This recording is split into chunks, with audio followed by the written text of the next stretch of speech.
Xo'p, endi login jarayonida bu qanday amalga oshadi? Login jarayonida bizdan hech qanday access token so'ramaydi. Chunki boya biz bo'limda aytdik, avtentifikatsiya login parol orqali aniqlash yuzerni yoki token orqali aniqlash. Login parol orqali aniqlanayotganda foydalanuvchi undan hech qanday token talab qilinmaydi. Biz o'sha loginimizni va passwordimizni bilishimiz kifoya bo'ladi. Mana bu jarayonda biz bu yuzerni registratsiya qildik, LinkedInga registratsiyaga o'tkazdik. Bizda berilgan tokenimiz 1 soat expire date bor. Ya'ni 1 soat ichida bu LinkedIndan o'chirib yuborib 1 soat ichida qayta login qilsak, bizdan parol so'rab o'tirmaydi, shunchaki o'tkazib yuboradi. Xo'p, 1 soat tugadi deylik. Bizdan уже 1 soatdan keyin qayta kiradigan bo'lsak, уже email yoki login so'rab, password so'rash orqali ular bizni login qiladi va saytga qo'yadi.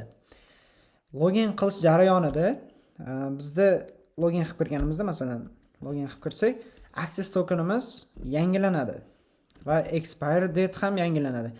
Masalan, men 12 da registratsiya qildim LinkedInga. Soat 1:05 da, ya'ni 1 soat o'tgandan keyin 1:05 da men qayta kirsam, ular mendan login so'raydi, loginimni so'raydi, men kiritaman. O'sha paytda menga qayta access token beradi va uning yana amal qilish muddati yana 1 soat bo'ladi. Ya'ni 2:05 gacha amal qilish muddati bo'ladi. Xo'p, agar men ana shu 2:05 gacha, 1:05 dan 2:05, ya'ni 1 soat oralig'ida men qayta chiqib ketib, masalan, qayta chiqib ketib 2:04 da, soat 2:04 da, ya'ni access tokenimni login qilganimdan keyingi berilgan access tokenimni yaroqlilik muddatiga 1 minut qolganda men qayta login qilib kirsam saytga, mendagi access tokenni expire date yana yangilanadi va 1 soatga qo'yiladi. Ya'ni 2:04 da bo'lsa, 2:04 dan 3:04 gacha access token bo'ladi. Va men o'zim bilmagan holda yana 1 soat ichida qayta shunchaki login parolsiz saytga kirishim mumkin. Ya'ni 2:05 dan emas, endi 3:04 ga o'zgardi. Ya'ni mana shu login, har safar login qilganimizda bizda access token yangilanadi. O'sha bir xil expire date ga. Endi bu expire date ni o'zimiz qo'lda o'sha kod tomonidan o'zgartirsak bo'ladi. 1 soatga qo'yganman. Masalan, sayt qanchalik ishlatilishiga qarab, boshqasiga qarab expire date ni muddatini o'zgartirsak bo'ladi. Xo'p, autentifikatsiyani tushundik deylik.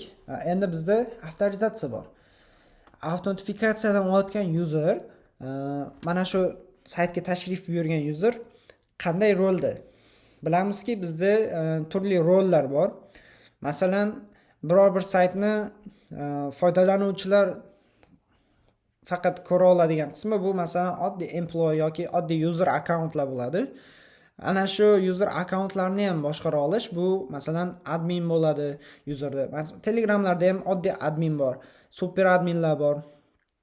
Ular o'zi userlar qila olmaydigan, userlarni ustida ham amallar bajara oladigan, biror bir userning akkauntini o'chiradigan yoki biror bir userga ta'sir qila oladigan shaxslar, bular o'sha shaxslarga tegishli akkauntlar, bular user rollar deyiladi. User